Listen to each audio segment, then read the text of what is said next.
Welcome to the Some Dare Call It Conspiracy podcast, hosted by Brent Lee and Neil Sanders.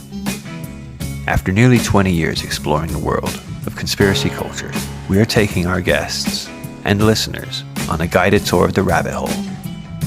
Our mission? To discover where the truth lies.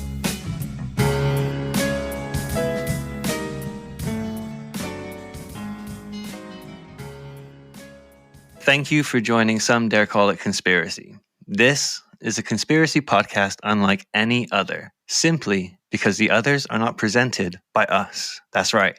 I am Brent Lee. And I'm Neil Sanders. Before we get into it, I got a question for you, Neil. Go on. Out of all the musicians and bands who are alleged to either be in the Illuminati, or owned by the Illuminati, or sold their souls, who is your favorite Illuminati artist? Oh, that's difficult. I like quite a lot. I like the Beach Boys, who used to knock around with Charles Manson, and I like the Cure a lot. And I've seen loads of people say that Robert Smith must be in the Illuminati because there's a picture of him holding his hand over his eye. I've seen that. Yeah, he's been staring us in the face all these years. Who isn't in the Illuminati then? I thought the point was that you had to sort of sell your soul to make anything. Is there anyone that isn't? Even these people that sort of claim to be sort of anti-Illuminati, like, I don't know, people like maybe Jedi mind tricks, Skinny Puppy, stuff like that. Like, wouldn't that just be the perfect cover? Possibly. But I guess this might have been a coded question to find out who your favorite band was, and you've said it was the Beach Boys now. Well, I love the Beach Boys. I absolutely adore. I know. I'm sat here wearing an Iskra t-shirt, which is a Canadian crust pop band. Yeah, you try and be all punk. Yeah, but I'm genuinely serious. I absolutely adore the Beach Boys. They're brilliant. They're absolutely great. Pet Sounds is the best album ever recorded. It pisses all over Sgt. Pepper's. It's amazing. Nice. What about you, Brent? I don't know if I'll get cancelled for this one, but Kanye West is a genius. There's one thing I was quite upset about, to be fair. One thing I have in common with Nick Fuentes: an obsession with Kanye West. Fair enough. Poor old Kanye. But like you said, who isn't in the Illuminati if they're in the music industry? Exactly. This is All right, shall I introduce our guest? Yes. Yeah. Who have we got here today? All right, today we are joined by Dan, the Sarcastic Barman. Hi, Dan. Good evening, gents. I'm not sure if I want to talk to you anymore, Brent, after you just said Kanye West is your favourite musical artist, because he's not an artist and he's really, really shit at music. So, yeah, that's very disappointing. You could have picked anyone else in the entire world. You're cancelled. I think what I admire about Kanye is he's taken that line between madness and genius and just run straight over it. Perhaps in the wrong direction. I'm failing to see, though, where the genius is in Kanye West. All right, then. What's yours? What's your favourite Illuminati musician? Oh, Sam Ryder. Because let's be fair, he almost won Eurovision. And by the look of it, the UK is going to host Eurovision next year. And I like the song. And there's no way he didn't sell his soul to Satan to get those views on TikTok to then promote him to do Eurovision. Because, well, actually, I can't think of anyone else I'd rather have done the song. But he's got to, because he came second. So he definitely sold his soul. Okay, fair point. It makes sense. To be fair, Brent looks a bit like Sam Ryder. Hey, my mother-in-law says that.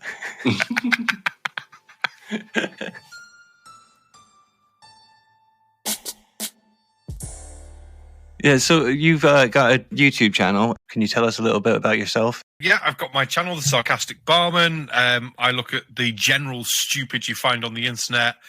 Enjoy doing videos on evolution, flat earthers, mud flood, the general sort of baseline conspiracy stuff that you don't have to go too deep into to look at it and go, that's really, really silly. Yeah, I work with a group called The Shills. There's Dick Dawson, AB Science. I can't remember anyone else right now because I've been drinking.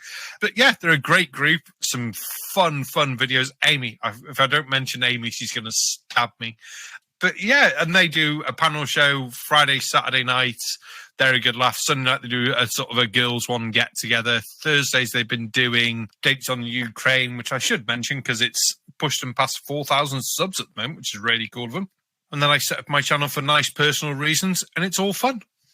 I started watching your stuff during COVID. I really enjoy it. I very much like this, the takedowns that you do of people like Natural Nurse and people like that. I think it's good to have some counter to like the absolute nonsense, isn't it? She horrendously.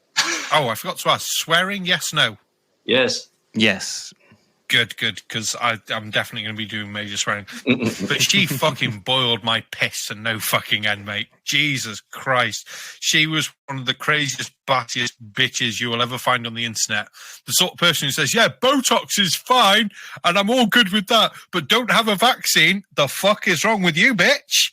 But yeah, she got major things. I think my video on her is one of my highest viewed ones with the most comments and, more importantly, the most dislikes because it really got battered by trolls and things on that. Wow. But videos about vaccines I love doing because the facts on them for the ingredients, things like that, are so easily to check and verify. And these people go, yeah, but it's got aluminium in it. Yeah, it does, but everything has aluminium. Yeah, but it's got this in it. Well, actually, it doesn't because we're not in the 1970s anymore. Well, it might have. Shut up. Jesus Christ. So, are there any conspiracy theories at all, or anything that is considered conspiracies that you might entertain? Do you think that JFK was murdered by the mafia? Did we land on Paul McCartney? Was the moon replaced just before Sgt. Pepper's, etc.? Well, considering you mentioned the Beatles, I love the conspiracy theory that Paul McCartney was replaced and the whole album cover was a funeral thing. I've never looked into it, but I love that as that sort of idea of a conspiracy that sort of fits with celebrities being replaced because they're expensive commodities for companies that would look for a way to keep making that money. Like Petra, like they did with the dog on Blue Peter. Yeah, they replaced the dog, yeah, loads. What's her name? Skater Boy singer. Avril Lavigne. That's the one. Yeah, she's been cloned. Well, not cloned, but replaced. And there's a couple of other musical artists that are replaced by either their backup dancers and things like that, the ones that look very similar to them, hence the sudden change in music style, artist direction and things like that. And I can see that as being a thing because you've got that fan base there ready. I've never looked into it because it's just one of those that I find is a fun little amusing one that go, yeah. When I was early teens, that sort of level, it was aliens, UFOs, crop circles. I had a big A4 binder folder full of landings, crop circle photos and everything like that. And then I had the internet.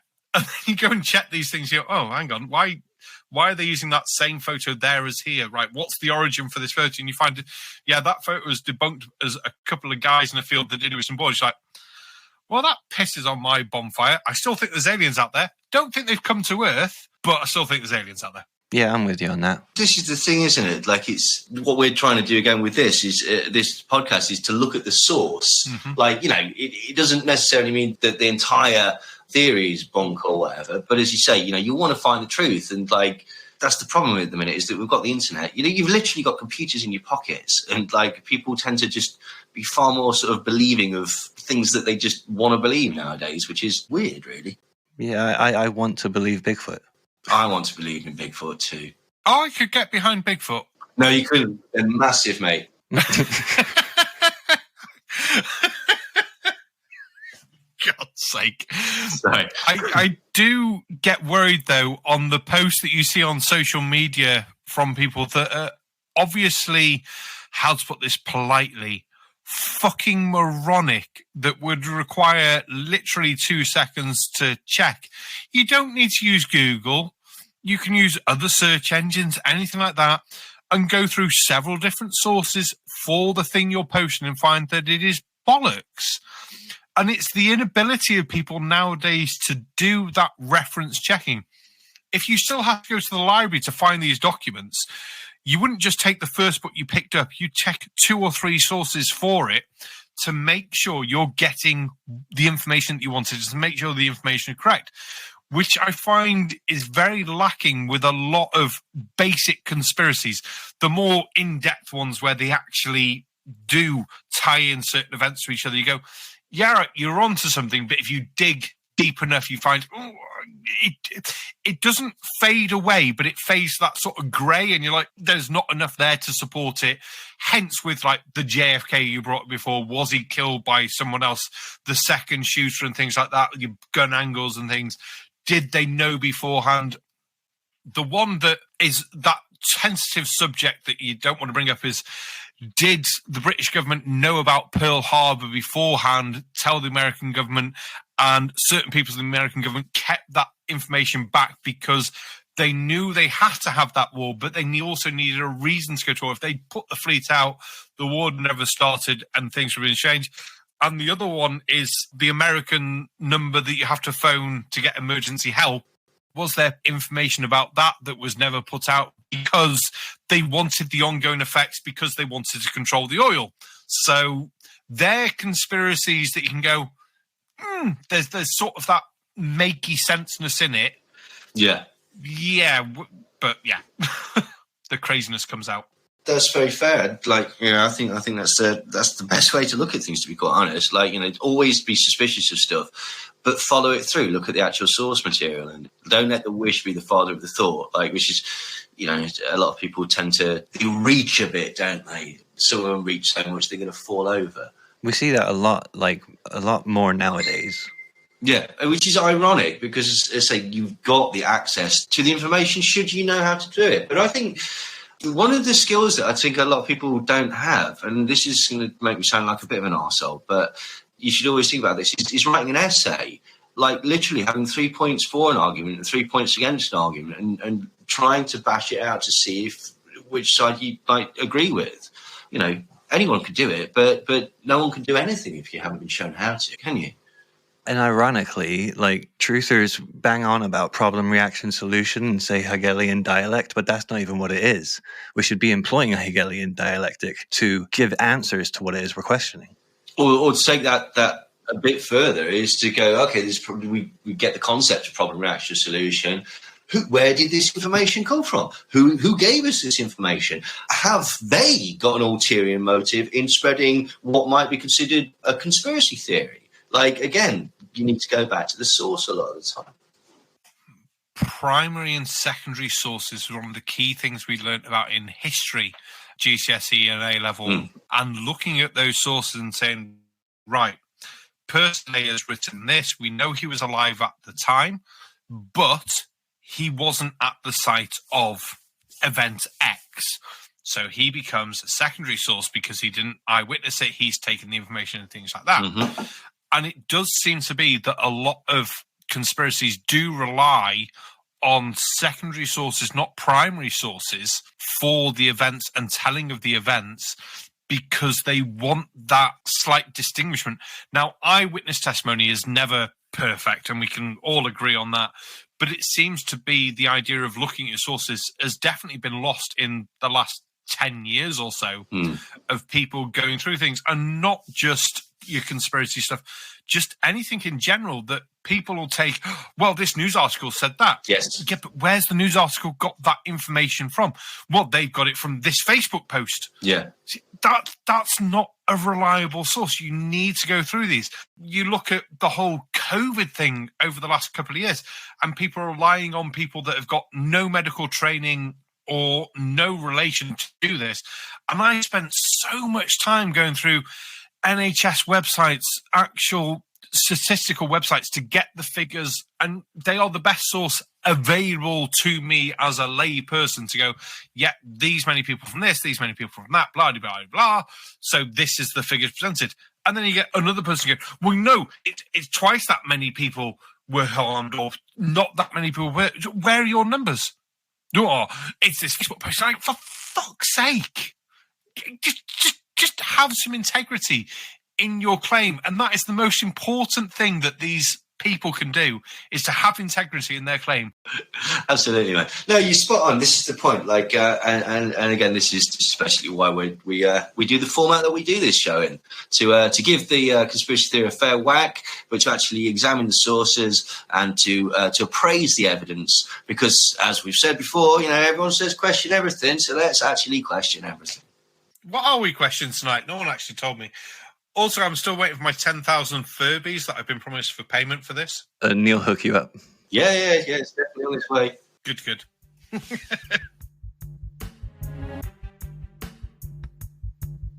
Today, we are discussing the World Economic Forum and the Great Reset.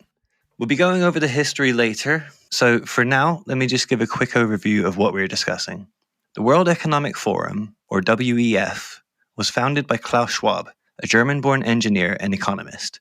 The World Economic Forum hosts conferences all around the world throughout the year, but its main event is hosted annually in the city of Davos, Switzerland. This annual conference is imaginatively called Davos, insert year here. So this year's conference was Davos 2022. The forum has spearheaded many initiatives that it hopes its members and elite attendees will implement in whatever capacity they can, be it through corporations, the manufacturing and technology industries, and governments. One of these initiatives is the Great Reset, and was published in a book written by Klaus Schwab at the beginning of the pandemic in 2020. It spoke of ways for corporations and governments to move forward, both through and after the pandemic. As we spoke about in our previous episode on Bohemian Grove, conspiracy theories tend to orbit most elite gatherings. These conspiracy theories come from two places: suspicion or cynicism. And to be fair, those feelings are often warranted, but we should be wary to take it too far. So Neil, what does the Truth Movement claim the World Economic Forum and Great Reset is? The Great Reset is the plan of the World Economic Forum, and the World Economic Forum is a shadowy group of elites who secretly run the world using puppet politicians, and they engineered, or at the very least, took advantage of the crises of COVID and global warming in order to destroy the economy, the Western world, and reset capitalism as we know it via green initiatives, which will ultimately implement a digital ID slave state communist world government where you will eat insects, own nothing, and be happy about it. And this theory also includes sinister rituals in strange garb, the Rothschilds, Nazis, and plans for world depopulation. I know. It's terrifying, isn't it? When you list it like that, it sounds comical. Well, it's not. It's just to be taken terribly seriously. To me, that sounds like the New World Order. It does sound a lot like the New World Order, doesn't it, basically? And yeah, it sounds like the New World Order. It sounds a bit like Bilderberg conspiracies, CFR, Trilateral Commission, Bohemian Grove, I guess. Touch of cultural Marxism. Yeah. The Great Reset book sounds a little bit like Project for a New American Century.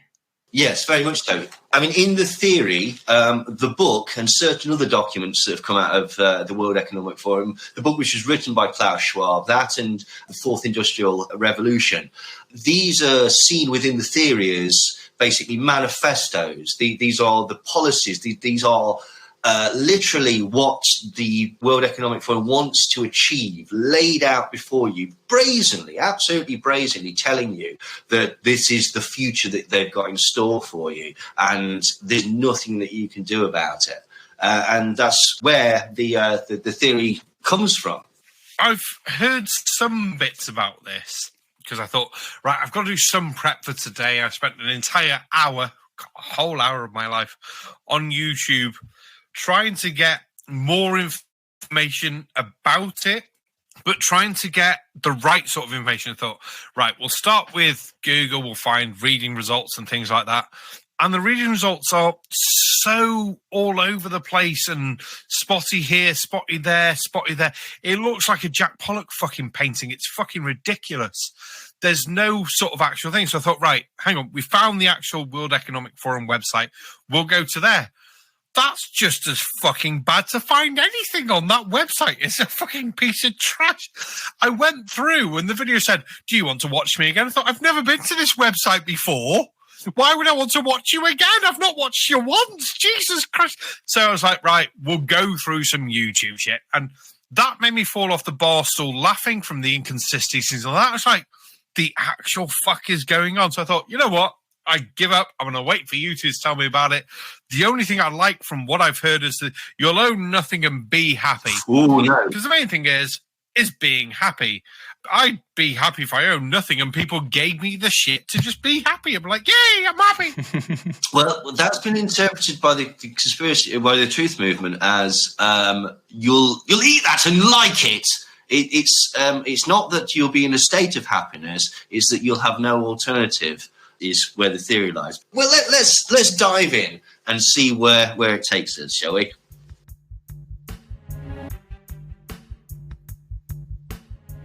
The first mention of the Great Reset as a conspiracy theory was on the 25th of June 2020 in an article in The Hill, which is an online news publication about politics. It was an essay by a guy called Justin Haskins, not the bloke from The Darkness, as we established, but the editorial director of the Heartlands Institute, which is a think tank connected to fossil fuels. Like a bit of foreshadowing there. Okay, so put a pin in that. Anywho, so Justin Haskins is very, very concerned about a recent Davos. Davos, by the way, is a place in Switzerland. It isn't the leader of the Daleks, as some people have probably misunderstood. You know Davos, the leader of the Daleks. Sorry to go off on one, but there was a show on Channel 4 listing famous bad guys, and Davros was on it. The show was hosted by Mad Frankie Fraser, and he described Davros fairly, I think, as an intergalactic slag. Now, I've never been able to find that footage, but if anyone can find that, I'll be your friend for life. Anyway, I digress. Justin Haskins is very, very worried because recently at Davos, there's been this concept that's been floated around called the Great Reset. And he says, for decades, progressives have attempted to use climate change to justify liberal policy changes. But their latest attempt, a new proposal called the Great Reset, is the most ambitious and radical plan the world has seen in more than a generation. At a virtual meeting earlier in June, hosted by the World Economic Forum, some of the planet's most powerful business leaders, government officials, and activists announced a proposal to reset the global economy. Instead of traditional capitalism, the high-profile group said the world should adopt more socialist policies, such as wealth taxes, additional regulations, and massive Green New Deal-like government programs. What he's referring to there is he's talking about the Green New Deal, which is a proposal made by Alexandria Ocasio-Cortez to basically make the world free of fossil fuels by 2030. Anyway, Schwab also said that all aspects of our societies and economies must be revamped, from education to social contracts and working conditions. Although many details about the Great Reset won't be rolled out until the World Economic Forum meets in Davos in January 2021, the general principles of the plan are clear. The world needs massive new government programs and far-reaching policies comparable to those offered by American socialists such as Senator Bernie Sanders and Representative Alexandria Ocasio-Cortez in their Green New Deal plan. Or put another way, we need a form of socialism. Dun, dun, dun. Well, this is terrifying, isn't it? Now, the World Economic Forum basically, according to Haskins, saw the crisis of COVID as an opportunity to implement change. And he also points out that basically this is a bit of an old trick and that they're going to use the crises of climate change to also implement these changes, which ultimately will lead to a form of socialism in his eyes. Prince Charles said, "The threat of climate change has been more gradual than COVID-19, but its devastating reality for many people and their livelihoods around the world, and its ever greater potential to disrupt, surpasses even that of COVID-19.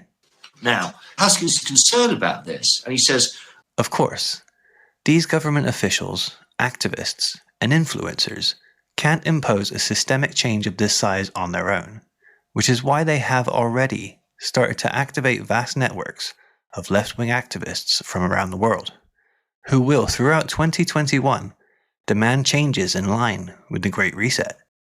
According to the World Economic Forum, its 2021 Davos Summit will include thousands of members of the Global Shapers community, youth activists located in 400 cities across the planet. The Global Shapers program was involved in the widespread climate strikes of 2019, and more than 1,300 have already been trained by the Climate Reality Project, the highly influential, well-funded climate activist organization run by former Vice President Al Gore, who serves on the World Economic Forum's Board of Trustees. And this is his major concern. For those of us who support free markets, the Great Reset is nothing short of terrifying. Our current crony capitalist system has many flaws, to be sure, but granting more power to the government agents who created that crony system and eroding property rights is not the best way forward.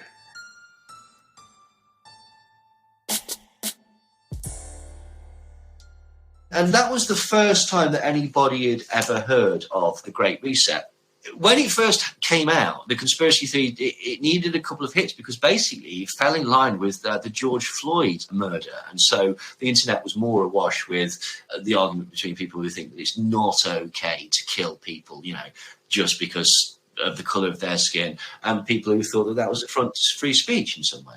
So it kind of got missed. The next time, and possibly the most influential initial explanation of the Great Reset actually came in November of 2020 when Laura Ingraham on Fox News did an expose piece explaining how this was going to change your lives forever.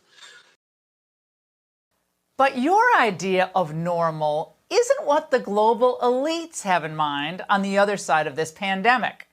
And they don't like that old normal where Americans enjoyed their freedoms and the freedoms we often take for granted, like the right to work, to run a business, to attend school, the right to travel, and so on.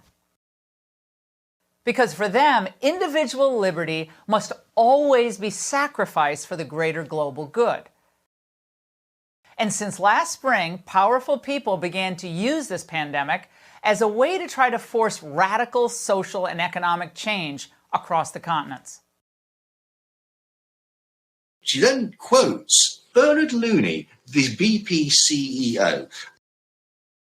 Any recovery stimulus should have green conditions attached to it. Secondly, energy prices should reflect real costs. And building back better ought to be about closing the gaps that exist in inequality and social injustice rather than widening them. And she points out that a few politicians have used this phrase recently, building back better, including Joe Biden and Justin Trudeau, the Prime Minister of Canada. And she says that essentially that phrase came from the World Economic Forum. It's part of their Great Reset. They are attempting to build back better. But what she's saying is that their idea of better is not your idea of better. It's going to be a world that's going to benefit them under the guise of this global good, essentially. Well, your individual rights are always going to take a back seat to promoting the values of global health and harmony. Strategies for fighting COVID, just like strategies for fighting poverty or climate change, should all follow the same path, no deviation among nations. Well, to accomplish this, Schwab laid out a couple of big goals. Fairer outcomes by coordination in tax, regulatory, trade, and fiscal policy. And it all may include changes to wealth taxes, the withdrawal of fossil fuel subsidies, and new rules governing intellectual property, trade, and competition. And transitioning, of course, from fossil fuels to green energy. And basically she says this is essentially Biden's agenda. It's basically Biden's agenda. When Biden said we're going to work with our allies, what he really means is he's going to let them have veto power over our trade initiatives, our patent and trademark laws, and our energy industry. And that's just a start. And she suggests that this is basically the plot. And then she shows Bill Gates discussing the potential need for vaccine passports.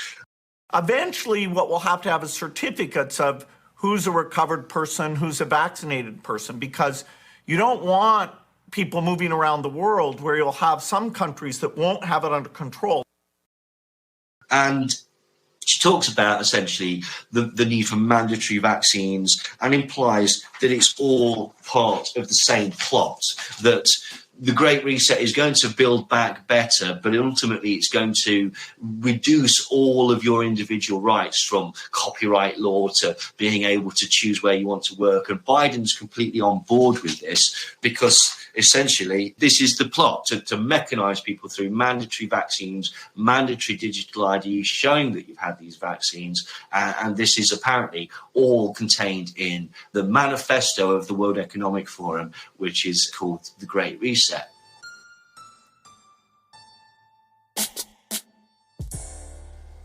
The next time that we heard about, or the next prominent person to speak about the Great Reset, was a journalist, in inverted commas, called James Delingpole. And James Delingpole has worked for The Times, The Telegraph, The Mail, The Spectator, and Breitbart. And he actually appeared on the Alan Jones Show, which is a Sky News Australia television show. And Alan starts off by saying, Trump created 7 million new jobs. But these successes sit uncomfortably with outfits like the World Economic Forum, whose ranks include people like Prince Charles and Al Gore and that schoolgirl. They're all there. George Soros, Greenpeace, the President of the European Bank, the Secretary General of the United Nations, the World Economic Forum. Remember it. The Great Reset. 3 big words. To quote, make society fairer, smarter and greener, and to get humanity off the road to climate catastrophe. Make the world work with nature rather than exploit the natural world. If businesses start to prioritise nature, that could add 395 million new jobs globally by 2030. Make no mistake, the left are in the ascendant. So he thinks that these things are somehow indicative of something bad. The idea that they want to avert the climate catastrophe, they want to work with nature rather than exploit the world, and they want to add new jobs by 2030. I think he believes that this is a bit of a smokescreen. And to enlighten us on why this is a smokescreen, he's brought on James Delingpole, who for some reason he starts by saying, he wasn't born with a silver spoon in his mouth. Now, I'm not quite sure why that's relevant, or even if it's accurate. Well, I do know if it's accurate, but I don't wish to spoil it. So we'll come back to that in a bit. Delingpole goes straight for the jugular. Why are they doing this? And the answer is quite simply, this is a coup by the globalist elite. These guys are very serious about their plan, which ultimately is to reduce us to the status of serfs, which, of course, elites have done throughout the ages. I mean, welcome to 2030. I own nothing, I have no privacy, and life has never been better. Well, it doesn't sound like a better life to me. It sounds horrible. And what he's referring to there is an article that was put out by the World Economic Forum by a lady called Ida Alkin, which was titled, Welcome to 2030, I own nothing, I have no privacy, and life has never been better. And he takes umbrage with this because he basically, him and a few other people, they say, well, I want to own property, and I don't accept that. I don't accept that I will be forced to be happy in these conditions, because they've taken that as, you know, like when your mum used to say, you'll eat your dinner and you'll like it. And you wouldn't like it, you'd hate it, but you'd have to pretend to like it to avoid slippering or whatever. I'm showing how old I am there. But yes, apparently this is the plan of the World Economic Forum, that you won't have any things, and you'll just have to put up with that. You'll like it or lump it, essentially. And then Alan comes back and says, you'll have no money, no private property, no democracy. Every key decision, and what you do for a living, how much stuff you consume, as you've said, will be decided by a remote, unaccountable elite. And then he goes on to say that Justin Trudeau has said that the pandemic gives us an opportunity for a great reset. And that's true. Justin Trudeau had made this speech saying that basically the pandemic had given us a chance for a great reset, completely aping the language of the Great Reset. Now, going on, another article between the pair of them on the same channel, Sky News. See if you can see what they're alluding to in the title of this. The Great Reset, globalists using the virus to destroy the old world order. Ooh. So, what comes after the old world order? Well, it's exactly the new world order, or potentially a courtesy new world order until the new world order arrives, and then you could... A mid-world order. Yes, exactly. But James Delingpole goes on this. He says, anyone who doesn't realise that the Great Reset is the biggest threat to our way of life right now, they haven't been paying attention. And he implies that the pandemic was actually planned by the World Economic Forum. And this is based on two things. In 2017, the World Economic Forum got a group together called CEPI, CEPI. Coalition for Epidemic Preparedness Innovations. Thank you very much. That's exactly what. So they started this in 2017, and this included funding from governments, but actually also the Bill and Melinda Gates Foundation were heavily involved in this, and they're very well into sort of vaccination and say epidemic preparedness. Now, a bit of a coincidence that a mere few years later, there's a world epidemic, and they're at the forefront of this. And how are they at the forefront of this? Through Event 201. Now, Event 201 was almost like a sort of war game scenario. It was an imagined respiratory SARS-like illness that actually came from pigs, but basically it shut down the world. And this was in October of 2019, and a lot of people have suggested that the scenario that they sort of imagineered in this war game very, very closely sort of matched what actually ended up happening. And a lot of people have seen this as evidence that they had either foreknowledge or that they were prepping people in order to accept things like lockdowns that were actually about to unfold on the world. I'm sure you guys have seen stuff about Event 201. Yeah, and it also like harkens back to a lot of drills before certain conspiracies. Yes, or even the idea of a drill going live halfway through. I do feel like, and I know where the chat is going and things, that no matter what had happened or things beforehand, that conspiracy theorists would still find things to tie this to. Because if the whole COVID thing had happened 20 years ago, they'd be tying it to the movie Outbreak. Absolutely. If it had happened 10 years ago, they'd be tying it to something else. They would always seem to be something to tie it to. There's always something, if you look and go through every government's planning and every document and things like that, there's always something there that, that ties to this, that ties to that. It's like, well, yeah, because governments are supposed to be prepared for this. But do they get to the point of over-preparedness that they know it's going to happen? And that's when the conspiracy stuff comes in. And that's what makes it fun to look into.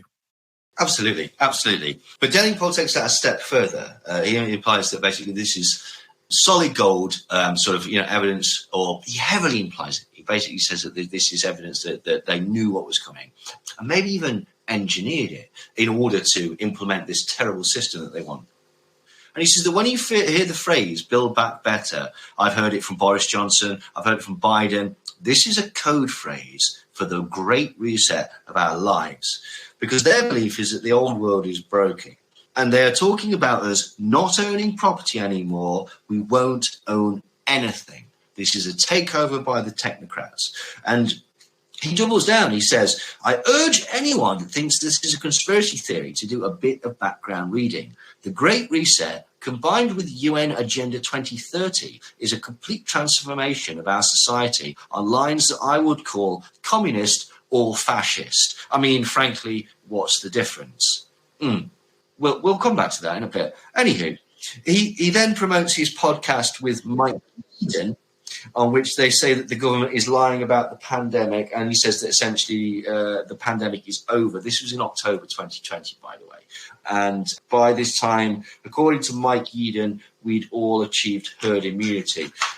We'll come back to that later in the programme as to whether that was true or not. So, terrifying, isn't it, this Great Reset? They're certainly laying it out. It seems to be some sort of New World Order type takeover, and there doesn't seem to be an awful lot that we can do about it. So thank heavens for all these plucky reporters for bringing it up. So far, it sounds scary. If they're right, it sounds scary. It certainly does sound scary, doesn't it? And apparently, as to say, what they keep pointing out is that it's all laid out. They're not shy about this. It's all in the books. It's all on the talks and stuff like that. This isn't a conspiracy theory, as James Downing Poll has pointed out. It's something that you could go and find out that will be ushering in commie fascism. A lot of these reporters and things like that are reporting from an American point of view. They think the NHS is communist. They do. Yep. So I feel like a lot of the points being raised are going to be like, communism, social housing, free food for the poor people. How dare you? Because the people in charge have got far more money than they can wipe their ass with $10 bills and not care. It might be that. I mean, again, I don't wish to spoil anything. Definitely no spoilers. But there's certainly a vibe of that floating around there. Yeah, there's a garnish of that in the air, isn't there?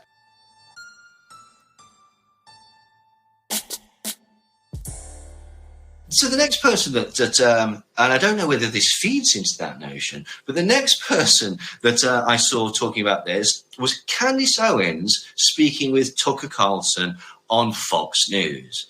Now, there's going to be certain connections with the people that promote this theory. See if you can spot them. Take a look at the World Economic Forum. You know, the person that heads it up is a man named Klaus Schwab. He released a book in 2020 talking about how the COVID pandemic represented an opportunity for them to transform the world, for them to abolish private property. I look at the situation and I say what we're seeing is a modernized system of slavery. This is slavery in 2022, and they are proliferating this under the guise of COVID-19. They want a system of slavery, and I cannot say this enough. People, look it up. So again, she's suggesting that essentially the pandemic has been overplayed, or at the very least that these people have taken advantage of it. And what they want to do is they want to transform society. They essentially want to introduce this slave state where you will own nothing. One of the main cruxes of the theory. She says, its stated objective, the World Economic Forum and the Great Reset's stated objective is that by 2030, you will own nothing. And then on Twitter, just about the same time that this actual interview came out, and if anyone's been listening to our previous podcast, this might sound rather familiar. She says that they are using COVID to crash the Western economy and implement communist policies. Which obviously, again, is absolutely terrifying. It's anathema to everything that we in the wise West take as granted, really. And there's various things that are sort of attached to this as well that basically support what she's saying. There's a website called the BL that said, the Great Reset is a globalist communist agenda. Why? Because it aims to create a great state at the global level commanded by large multinational corporations. And now, we will come back to this, but I just want to read that again, right? Okay. The Great Reset is a globalist communist agenda. Why? Because it aims to create a great state at the global level commanded by large multinational corporations. That's 10 points if you can spot the error in that one, but we'll come back to that. I'm screaming internally here so often it's unreal. Anywho, let's be fair. The corporations involved in the World Economic Forum that are desperate to impose this communist superstate are the well-known companies such as Microsoft, Amazon, and the big banks. Oh, fucking hell.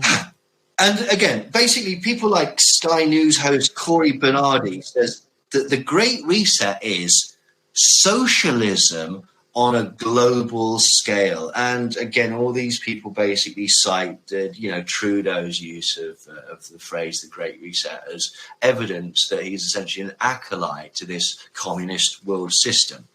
So, are you convinced yet, Dan? No. It's more amusing when the two people that you've quoted for their comments have net worths of over $1 million, and it's like, oh, no. Yeah, you are part of the global fucking elite. I'm sat here with less than £2,000 in my bank account thinking, how am I going to pay the next electric bill? You're there thinking, how am I going to get someone to polish my toenails and wax my butt crack next? Thanks for that. Who's the elite? Not fucking me. It's fucking you. Fuckers. They're fucking fuckers. I know there's elites above those elites, but... Well, I don't wish to spoil anything, Dan, but you might be rather astute with that comment there. But again, we'll come on to that in a little while.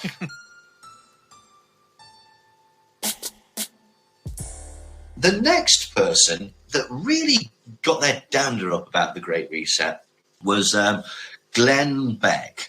And Glenn Beck appeared on the Dave Rubin show, and the show was called Why the Great Reset is No Longer a Conspiracy.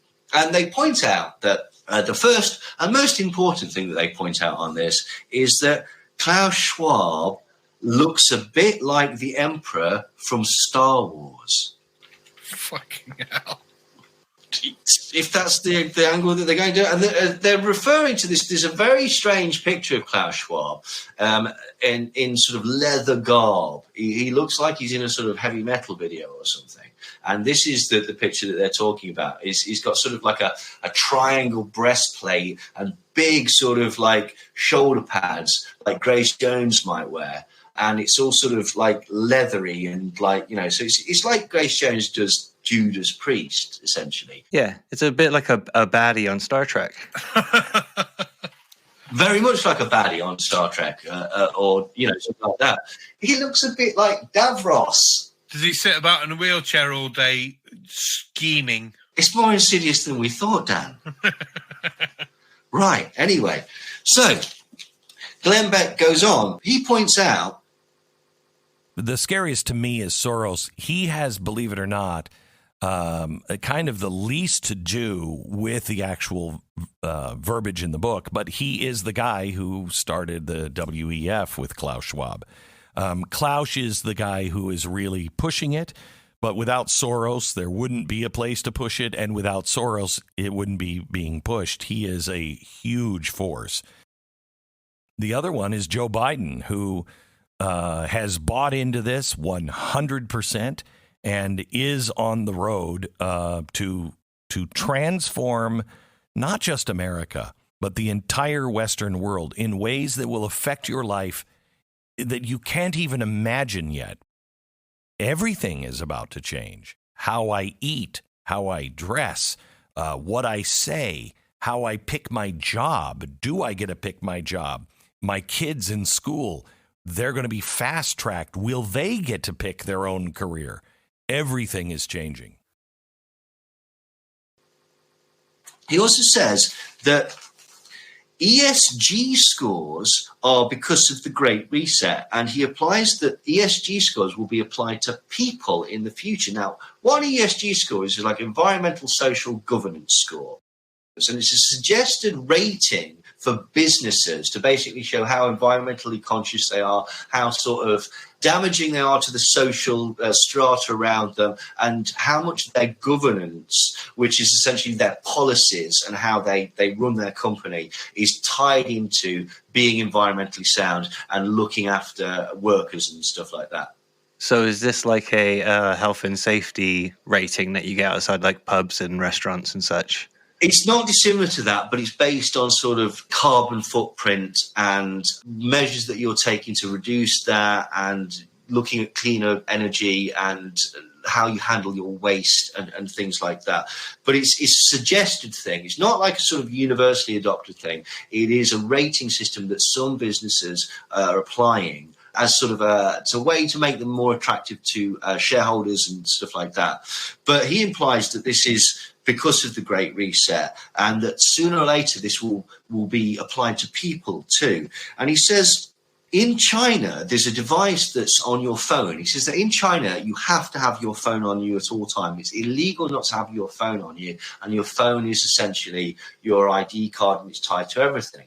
And in China, Glenn Beck says they have a social credit system, and basically if you're considered a wrong 'un, like you're considered anti-authoritarian or against the state or a free thinker or one of these people that doesn't subscribe to this woke shit, like then basically this can affect your social credit. And he says in China, if you're not allowed out if your social credit goes below a certain level. And if you do go out, it'll start to alert people around you. And it creates this forced isolation by basically, if they come close to you, their credit rating starts to drop, and so they will be punished for it. And he says that this is exactly the system that George Soros and the World Economic Forum is desperate to implement.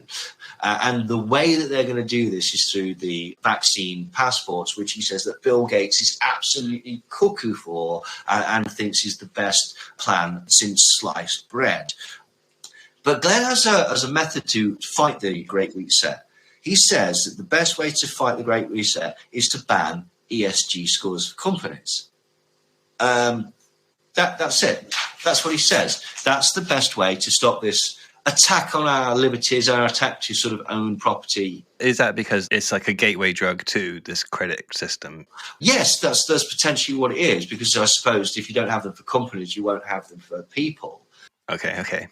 I mean, I would say right now it is certainly strange, particularly the way that he's described this, that he thinks that this is the mechanism to stop it.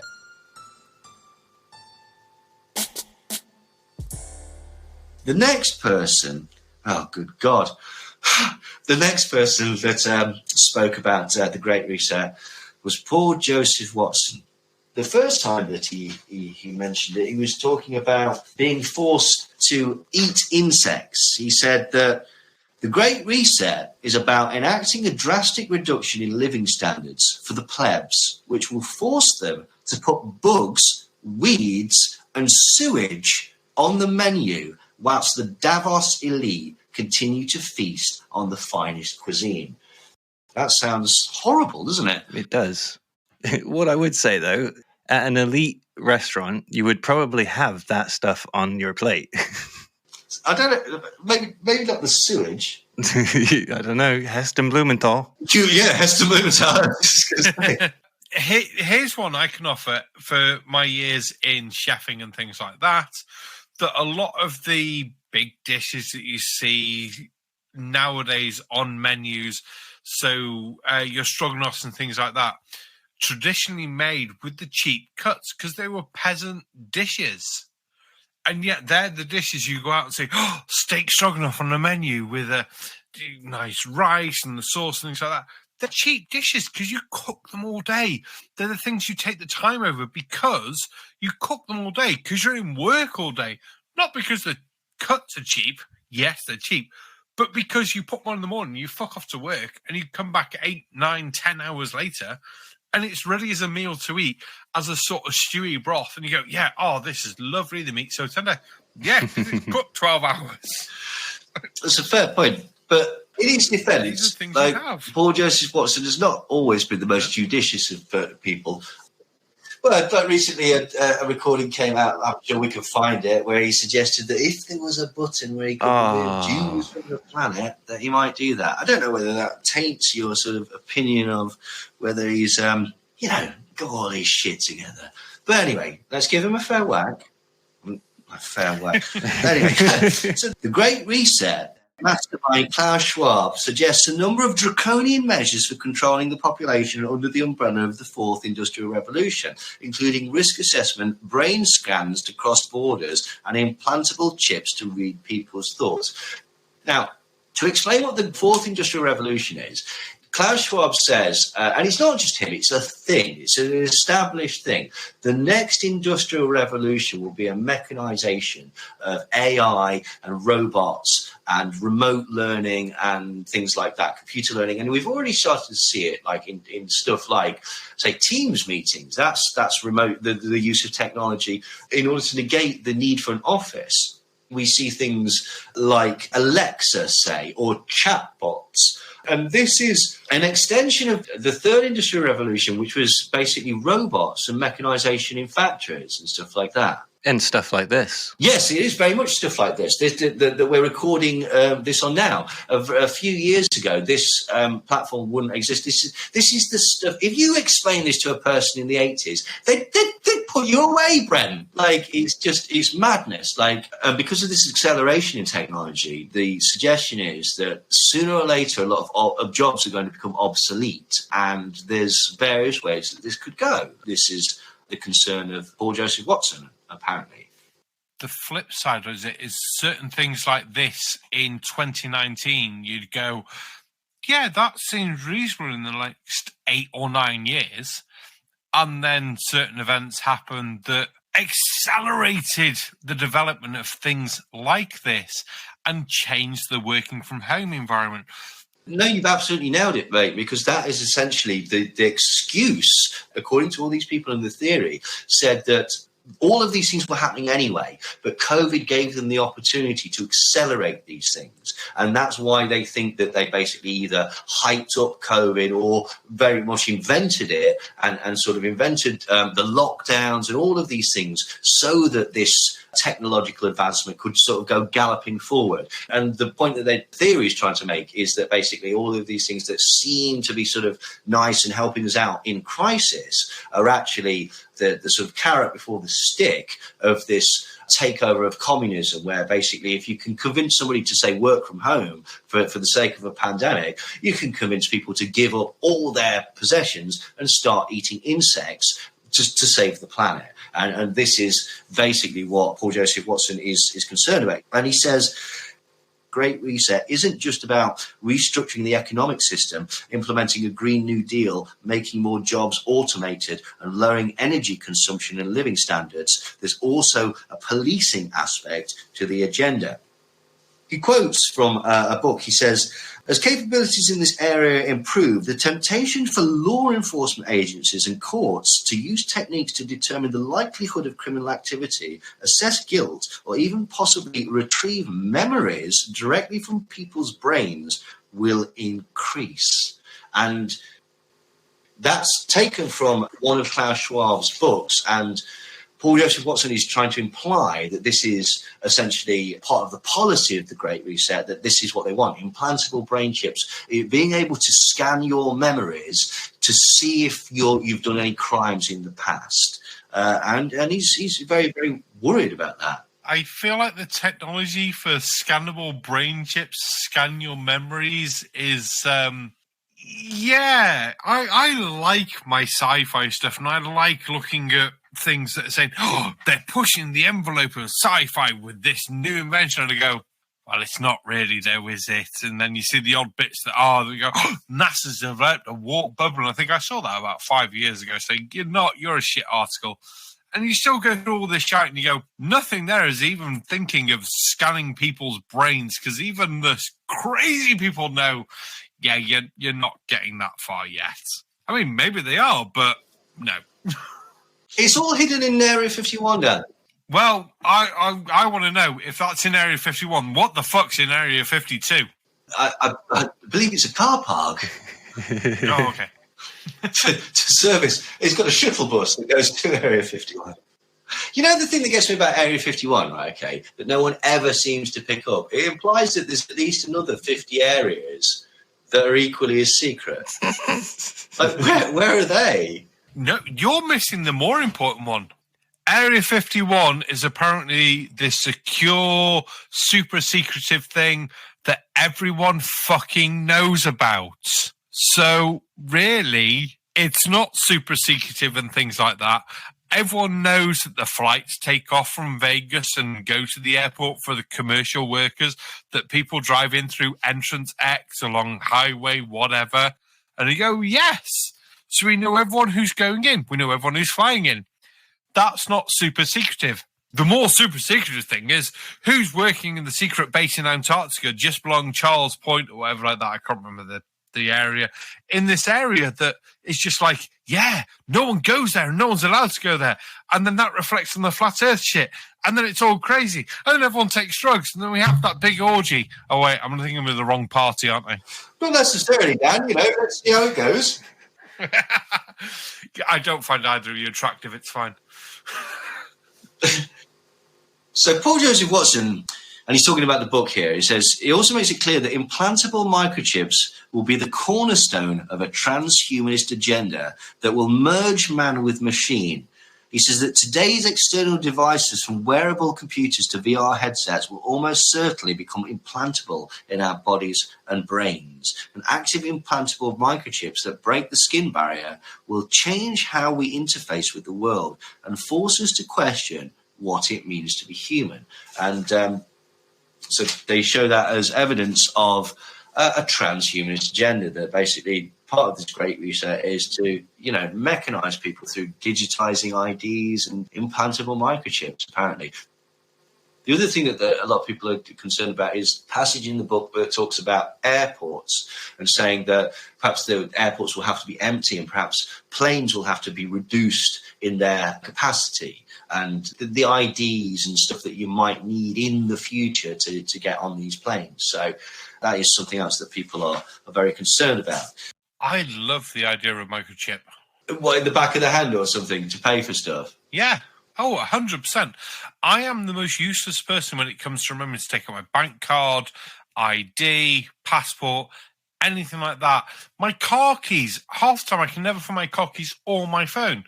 The idea of having that stuff implanted in microchip in my hand for ID and bank access, I find absolutely amazing. I interviewed a person on one of my shows. God, we're going back 18 months, 2 years ago now. And he's a very tattooed gentleman working like that, the Circus of Freaks sort of idea. And when people asked for his business card, he said, hold out your phone, put on your near communication stuff, and moved his hand over the phone because he had a microchip in it, which the phone then picked up and held that information then for, there's my website, that'll take you to that, sorted. And I think that's a brilliant idea, and I love the idea of it, but only as an optional idea. I'd be the first person to play Blue Murder if someone said, oh, you have to have it, it's the law. As an optional idea, though, I think it's fucking brilliant. If there's someone on my street corner who's offering it now to have my bank details and things in a card in my hand, I'd fucking do it. Well, according to people like Paul Joseph Watson, you won't have to wait too long.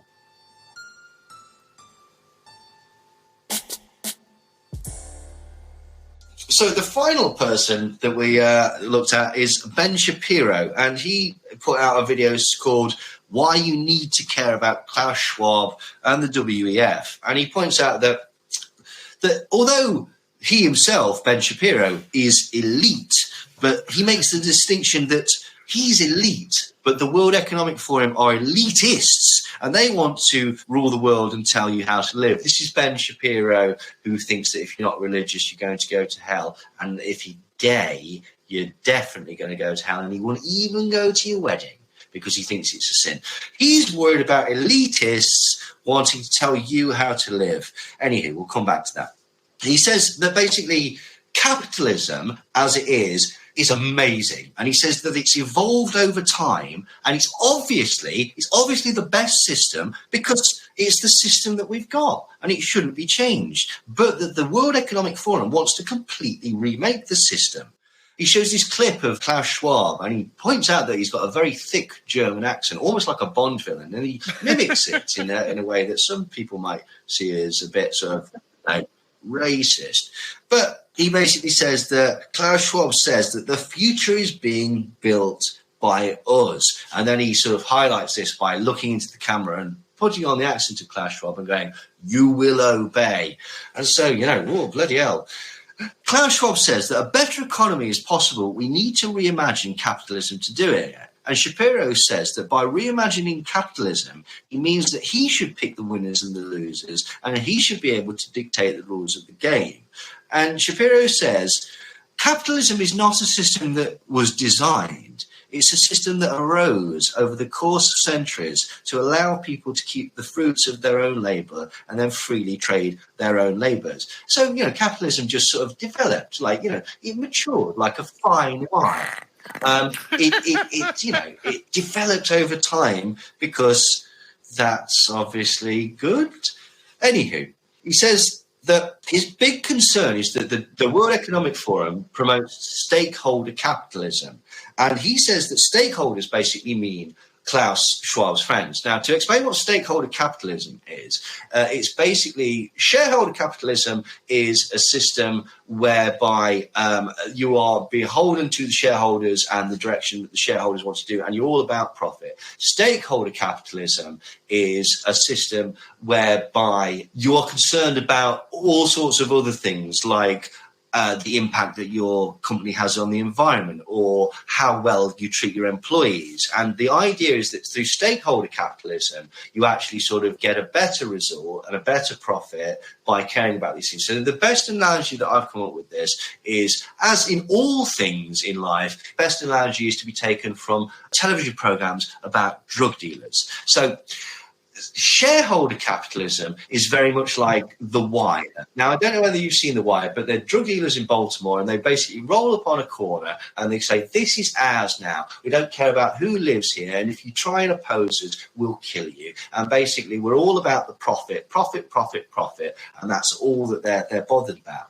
Now, there's an Italian TV drama about drug dealers called Gomorrah, which is set in Naples. They show what stakeholder capitalism is. They roll upon an estate and walk around and tell everybody, we're going to start selling drugs here. But in exchange for that, you will get some money. We will tidy up the area. We will make sure that no crime happens in the area. And we will only do our drug dealing over there. And we'll make sure that there's no needles around. There's nothing. You won't know about it. You will be better off for it so long as you allow us to deal our drugs. Now, what you might notice in both of those systems is that the people still get to deal their drugs. It's just that one has good PR, which is stakeholder capitalism, and one is solely based on the concept of making profit for that company, and to hell with everybody else. We're going to be using that analogy throughout the show, and we'll come back to that. Shapiro says that free market capitalism means that there's no rulers, that there's no one person at the top, that free market capitalism is the freest system because, you know, anybody has the opportunity to rise to the top of the capitalistic system. And he also says that it is absurd to suggest that capitalism creates inequality in society or behind all the cause of climate change. I'm just going to repeat that and see if anyone notices the flaw. Shapiro says that it is absurd to suggest that capitalism creates inequality.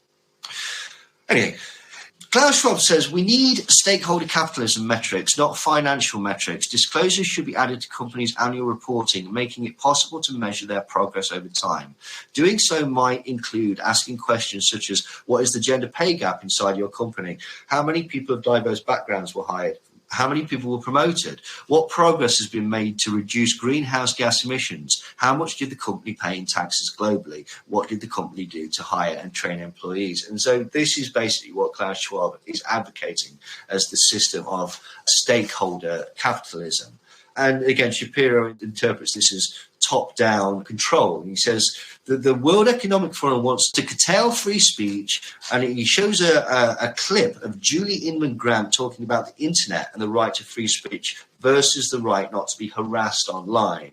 And she basically says we need to recalibrate some human rights. And you know, on its own, that is very, very sinister. But his main takeaway is that capitalism is great and that stakeholder capitalism is somehow some sort of terrible, terrible control system over the entire planet.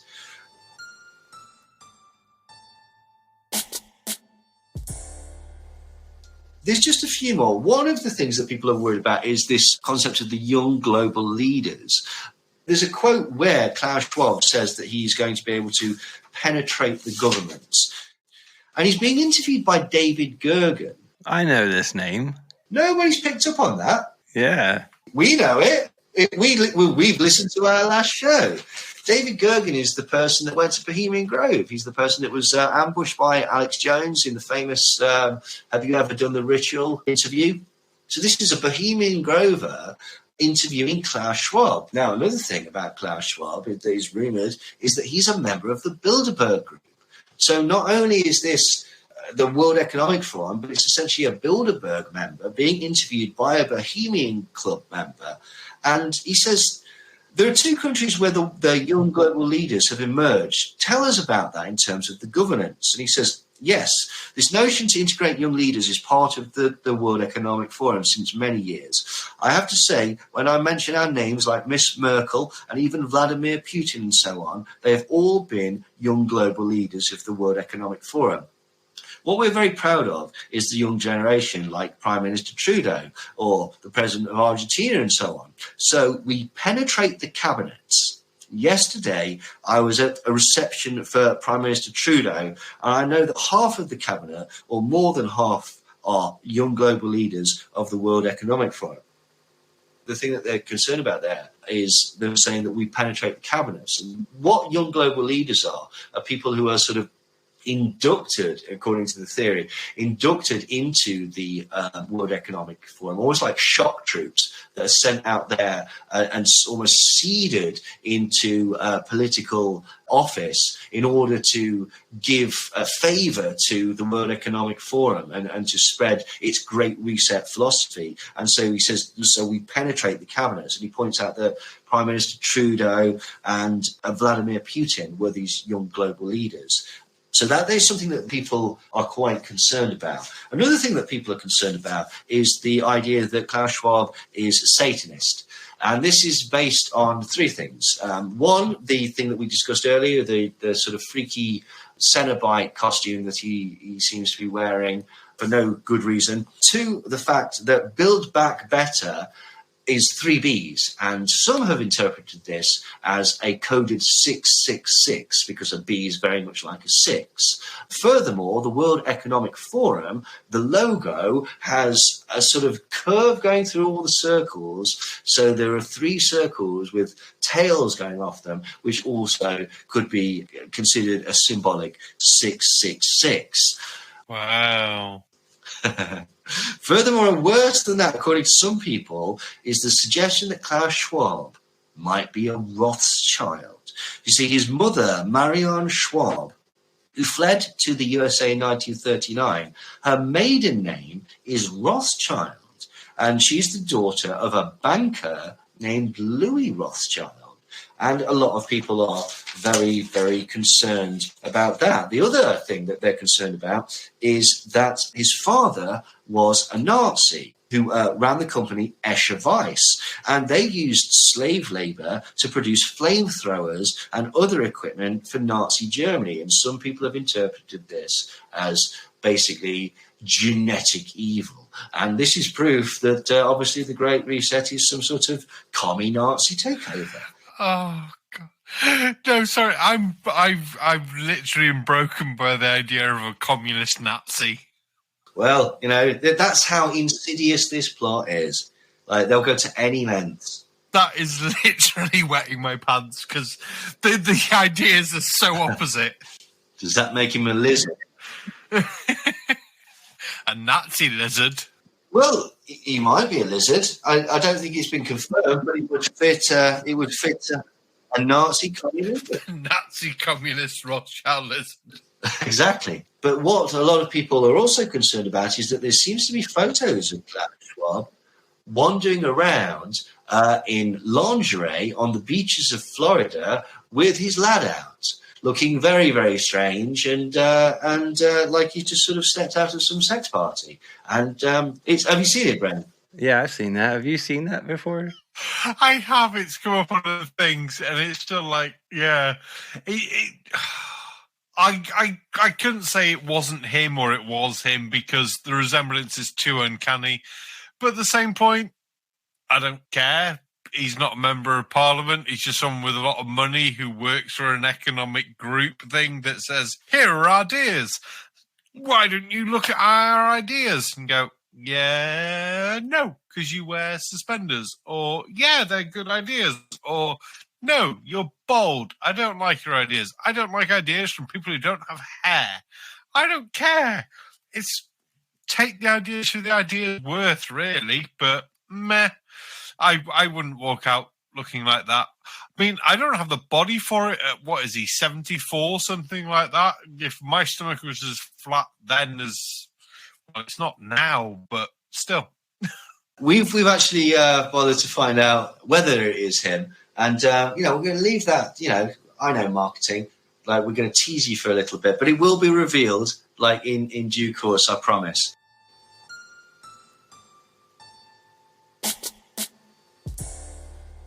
One of the main quotes that's been bandied about, this is apparently from the Great Reset book. It says, at least 4 billion useless eaters shall be eliminated by the year 2050 by means of limited wars, organised epidemics of fatal, fast-acting diseases and starvation. Energy, food and water shall be kept at subsistent levels for the non-elites, starting with the white population of Western Europe and USA before spreading to other races. The population of Canada, Western Europe and USA will be decimated more rapidly than other continents until the world's population reaches a manageable level of 1 billion, of which 500 million will consist of Chinese and Japanese races selected because they are people who've been regimented for centuries and who are accustomed to obeying authority without question. And that's apparently in the Great Reset book. And we need to be terrified about that. Okay, so that was the Great Reset conspiracy theory presented in full by the proponents of the conspiracy. Now it's time to discover what exactly the truth is in this theory. Please flip the record over to side B for part 2.